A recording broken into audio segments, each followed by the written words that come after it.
Salut jeune entrepreneur, si toi aussi tu veux devenir un véritable winner et posséder ta propre île paradisiaque, tu peux suivre ma formation en 23 étapes pour devenir un véritable... Mais qu'est-ce que tu fous? Non mais Sarah, je suis en vacances, j'en profite juste pour faire un petit placement pour mes formations, histoire de... Mais t'as jamais créé de formation, crétin? Ah oui, c'est vrai. Et puis tu te foutrais pas un petit peu du monde à faire un vlog naze à l'autre bout de la planète alors qu'on essaie de sensibiliser les gens à la cause écologique? La petite écologie... Bon, qu'est-ce que tu me fais là? Non mais en fait c'est juste que je parle de façon agaçante dès que j'ai tort. Ah ok, attends juste pour essayer. Ça fait combien 466 x 17? Je sais pas, 7922? Ah bien joué.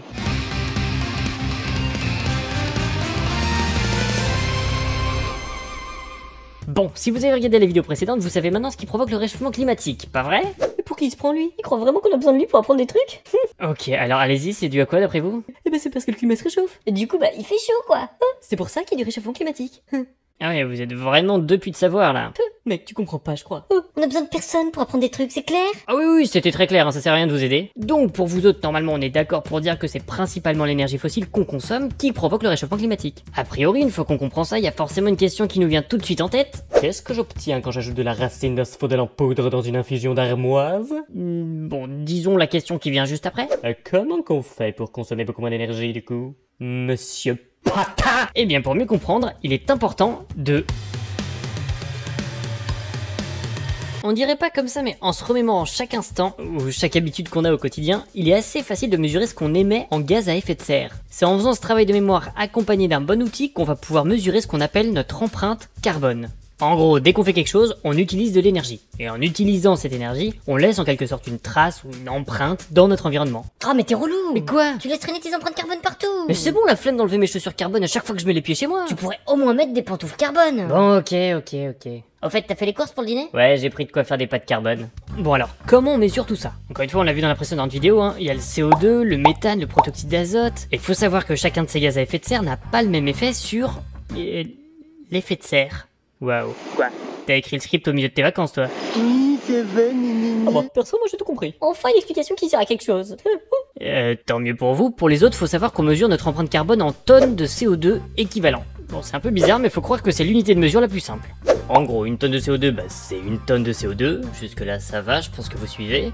Une tonne de méthane, ça a le même effet de serre que 28 tonnes de CO2. Et le protoxyde d'azote, ou N2O, équivaut à 273 tonnes de CO2. Ça fait beaucoup là, non? Maintenant, comment est-ce qu'on peut savoir concrètement ce qu'on consomme? Eh bien, pour plus de facilité, on va trier la consommation de nos activités en plusieurs catégories. Les déplacements, en voiture, en train, en avion, etc.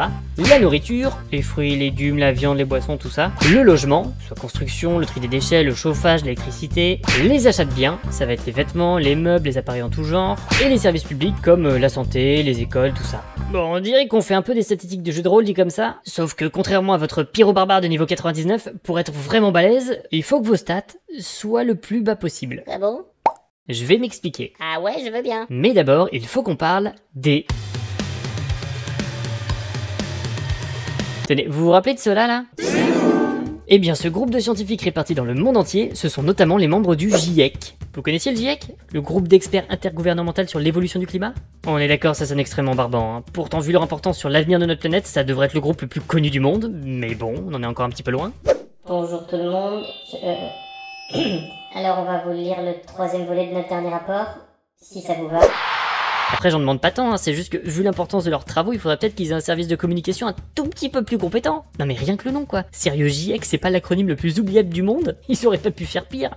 Alors avec l'équipe, on a une super idée de nom pour votre groupe de scientifiques. La première réelle organisation universelle terrestre. D'accord. Ah, c'est pas mal, hein? En vrai, ok. Franchement, même ça, au moins, ça aurait été facile à retenir. Pour vous faire un historique rapide, à la base, le monde académique et scientifique alertait déjà sur le risque du réchauffement climatique dès les années 70. Et pas de bol, leurs conclusions n'ont pas vachement plu aux chefs d'État des plus grandes puissances mondiales, notamment le président Ronald Reagan aux États-Unis et la première ministre britannique Margaret Thatcher. Alors, c'est quoi votre plan pour sauver la planète? Et n'oubliez pas, nous sommes vos amis! Bah selon les résultats de notre recherche, si on veut éviter une catastrophe planétaire généralisée, faut rompre avec le système capitaliste néolibéral et repenser la société dans son ensemble. Voilà. Ok. Du coup, en 1988, les deux chefs d'État proposent de créer un nouveau groupe. Bon les hippies, vous êtes bien gentils, mais on va avoir besoin d'un petit peu plus de sérieux là. Alors, vous êtes prêts à vous y mettre? Oui, tout à fait. Et vous êtes qui, vous, déjà? Nous sommes le Prout. Je vous demande pardon. C'est un nom provisoire. Yeah, va falloir changer, parce que là, votre nom, il est nul à chier. Et toujours pas de bol, 30 ans plus tard, le rapport du dernier volet du Prout du GIEC est sans appel dans leurs conclusions. Eh bien, d'après les résultats de notre recherche, si on veut éviter une catastrophe planétaire généralisée, il faut rompre avec le système capitaliste néolibéral et repenser la société dans son ensemble. Tout simplement. Ok. Alors pourquoi je vous parle de ça? Eh bien pour bien vous faire comprendre que la science est formelle concernant le dérèglement climatique. Depuis sa création en 1988, le GIEC a publié 6 rapports composés de 3 parties, chacun comportant plus de 2000 pages. Une première qui décrit l'évolution du climat, une deuxième qui étudie les impacts liés au réchauffement climatique, et une troisième qui analyse la méthode pour éviter la catastrophe. Bon, ces 3 rapports ils sont pas tellement devenus des best-sellers. Les gros nazes. Et c'est bien dommage parce que pour l'instant, toutes les projections que le GIEC a fait depuis 30 ans ont tendance à être vérifiées dans la vie réelle. La hausse de la température moyenne sur Terre, les canicules à répétition, l'acidification des océans. Pire, quand ils se trompent, c'est que leurs prédictions arrivent plus tôt que prévu. Par exemple, l'océan Arctique sera bientôt plus du tout gelé en été. C'est un phénomène qui devrait arriver dès 2030 d'après les récentes estimations, alors qu'il était prévu pour 2040 par le GIEC. Enfin prévu, c'est pas eux qui ont décidé, hein, mais bon bref, c'est leur estimation quoi. Heureusement, les États commencent à se baser un peu sur les rapports du GIEC pour lancer leur décarbonation. Malheureusement, ils vont beaucoup trop lentement. Mais heureusement, à notre niveau, on peut contribuer à changer les choses très efficacement. Et c'est là qu'on va retrouver notre superbe tableau de statistiques de gros geekos. Ah bah c'est pas trop tôt. Donc, d'après le GIEC, pour que la hausse de la température moyenne se limite à 2 degrés, soit ce qui a été convenu par plein d'États pendant les accords de Paris en 2015, il faudrait que dans le monde, chacun d'entre nous consomme au maximum 2 tonnes de CO2 équivalent par an. Bon, comme ça a l'air facile, hein. Sauf qu'actuellement en France, notre consommation est d'en moyenne 10 tonnes de CO2 équivalent. Oui. Encore. Ça fait beaucoup. Bon, bah maintenant il reste plus qu'à réduire tout ça. Avant toute chose, je précise que c'est une moyenne. Tout le monde consomme pas la même chose, et de toute façon, tout le monde consomme pas de la même façon. D'ailleurs, si on veut, on peut même faire le test depuis chez soi, hein, pour mesurer son empreinte carbone. Il suffit d'aller sur ce site, de rentrer ses habitudes de consommation. Regardez, moi par exemple, là je suis à...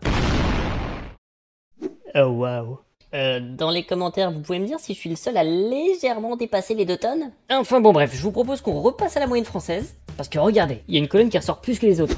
Les déplacements. Intéressant ça. Avec cette donnée, il reste à savoir... Clarifions déjà un point. Concrètement, ça représente quoi une tonne de CO2 équivalent? Eh ben prenons l'exemple des transports, comme ça va être hyper simple à comprendre. Avec une tonne de CO2 équivalent, on a en gros une voiture à essence qui peut parcourir 4600 km, soit 5 allers-retours Paris-Lyon, un avion avec son kérosène lui va faire 4300 km, soit un aller simple Paris-New York, ou un train qui fonctionne avec de l'électricité décarbonée, et lui va parcourir jusqu'à 420 000 km. Pour vous faire un ordre d'idée, c'est à peu près la distance Terre-Lune. Lune minus, tout le monde descend. Un peu plus même. Ça fait beaucoup. Ou pour rester les pieds sur terre, c'est 500 allers-retours Paris-Lyon. Donc par exemple, si vous allez à votre boulangerie à pied, votre dépense en CO2 elle sera quasi nulle. Si vous y allez en voiture à essence par contre, ce sera beaucoup plus impactant. Une baguette pas trop cuite, s'il vous plaît. Bon, c'est un exemple comme ça, hein. Il en existe plein d'autres, et surtout des vrais. Le truc qu'il faut surtout retenir, c'est qu'on a tous pris des mauvaises habitudes. Regardez pour l'avion par exemple. C'est sympa l'avion, hein. Ça va hyper vite, on a plein de choix de destination, tout ça. Sauf que vous voyez bien, rien que pour se faire un aller simple à New York, on se retrouve à consommer 1 tonne de CO2 équivalent. Ça laisse pas grand chose à dépenser pour le reste de l'année. Bon, je commande un taxi pour aller au resto? Bah non, c'est mort, on a dépensé trop de CO2 cette année. Ah, c'est vrai. Attends, j'ai une idée.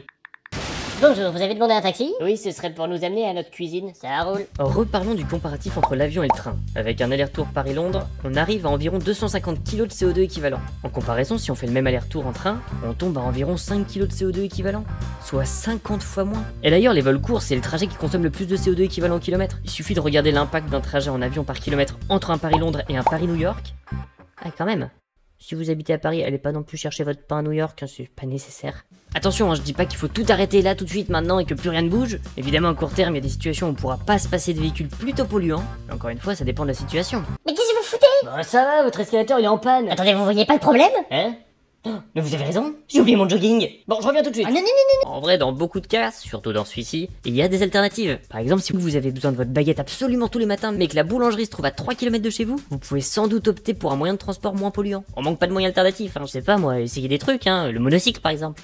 Une baguette pas trop cuite, s'il vous plaît. Mais vous êtes pas bien, quoi? Enfin, monsieur, vous voyez bien qu'il y a une file d'attente. Youp, pardon. Bon, attention, je le rappelle, cette vidéo n'a pas vocation à faire culpabiliser. Chacun d'entre nous a ses raisons qui font qu'on peut pas bouleverser toutes nos habitudes, parce qu'on n'est plus en état de monter sur un vélo, parce qu'on n'a pas les moyens de changer sa voiture diesel contre un véhicule électrique, parce que notre famille vit à l'autre bout du monde. Et il faut rappeler une chose, tout le monde n'a pas la même empreinte carbone. Les gens qui, comment dire, Possède des thunes. en grande quantité, sont ceux qui émettent le plus. C'est d'ailleurs synthétisé dans ce graphique fait par Oxfam, les 10% des plus riches émettent 50% des émissions de gaz à effet de serre. Alors oui, certes, il y a des riches qui ont une empreinte carbone très basse, il y a des pauvres qui en ont une trop élevée. À ce compte-là, il existe aussi des crocodiles albinos, hein, mais on est d'accord pour dire que c'est pas la majorité de l'espèce. Bon, mais pour en revenir à nos crocodiles, à nos moutons, on va partir du principe que vous avez fait le max pour optimiser vos déplacements. Vous pouvez pas être plus bas en termes d'empreinte carbone dans ce domaine. Mais pas de bol, vous êtes encore loin de la limite des 2 tonnes. Eh ben ça tombe bien parce qu'il y a encore plusieurs colonnes sur lesquelles on peut faire plein d'améliorations. Et c'est ce qu'on va regarder la prochaine fois. Bon, toutes ces infos qui nous tombent dessus, ça peut faire un peu froid dans le dos, mais justement, gardons un peu la tête froide. Pour rappel, l'accord de Paris qui a été signé en 2015 nous dit qu'il faut changer nos habitudes de consommation pour atteindre 2 tonnes émises par an chacun. Non pas pour demain, hein, mais d'ici 2050. Du coup ça va, hein, il reste plusieurs années devant nous, vous inquiétez pas. Mais pour s'en tirer, il faut s'y mettre dès maintenant. Et oui, l'essentiel c'est de s'y mettre, chacun à sa façon. Salut jeune entrepreneur, si toi aussi tu veux devenir un winner comme moi et posséder ton propre chalet, il te suffit de suivre en 56 étapes d'information qui va permettre tout simplement de... Ouais, stop. Quoi? Qu'est-ce que tu fous au fin fond du Canada? Écoute, c'est ma façon de participer à la lutte contre le réchauffement climatique, je fais ce que je peux. Mais tu fais toujours pas de formation? Et quand je dis qu'il faut s'y mettre à sa façon, c'est pas pour faire empirer la situation en faisant ton influenceur aux 4 coins du monde, imbécile. Mais bon, moi je fais quelque chose, hein. Toi tu fais quoi? Tu vas faire quoi? Tu vas faire ton prochain épisode en pixel art pour que ce soit moins gourmand sur la bande passante, je sais pas quoi? Non, sérieux? En vrai, Merci à tous d'avoir regardé cette... Attendez.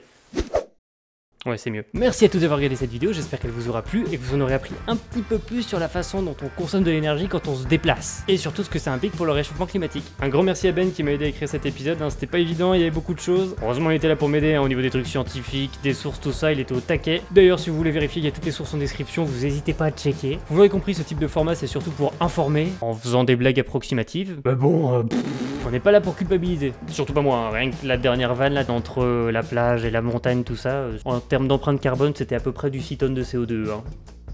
Je me rends compte que là, je vais devoir lisser cette blague sur toute mon empreinte carbone du reste de ma vie. Et voilà, je culpabilise. Alors, mais je précise juste là, j'ai pas juste pris l'avion pour faire cette blague, hein. Je suis pas complètement taré à ce point-là. Bon, voilà, en tout cas, un grand merci à vous, parce que vous êtes de plus en plus nombreux à me suivre et à regarder mes vidéos, donc ça fait vraiment plaisir. Dans les commentaires, j'ai la chance d'avoir des gens adorables, donc c'est trop cool. Et si vous voulez soutenir la chaîne financièrement, vous pouvez aller sur la page de KissKissBankBank. Là. Sachez qu'à partir de 3 € de participation, vous avez une chance d'apparaître dans les épisodes, comme eux là. Et comme d'hab, hein, je fabrique les épisodes en partie sur Twitch avec vous. Parfois vous m'aidez à trouver des idées, parfois on discute, c'est toujours sympa. Voilà. Je peux aussi faire une voix comme ça. Salut, je suis tout simplement un démon. Bienvenue, abonnez-vous à mes 36 formations. Ah non mais moi je m'amuse comme un petit fou, et sinon je le ferai pas. Hein. Bon, en tout cas je vous dis à bientôt pour la prochaine vidéo, et bisous.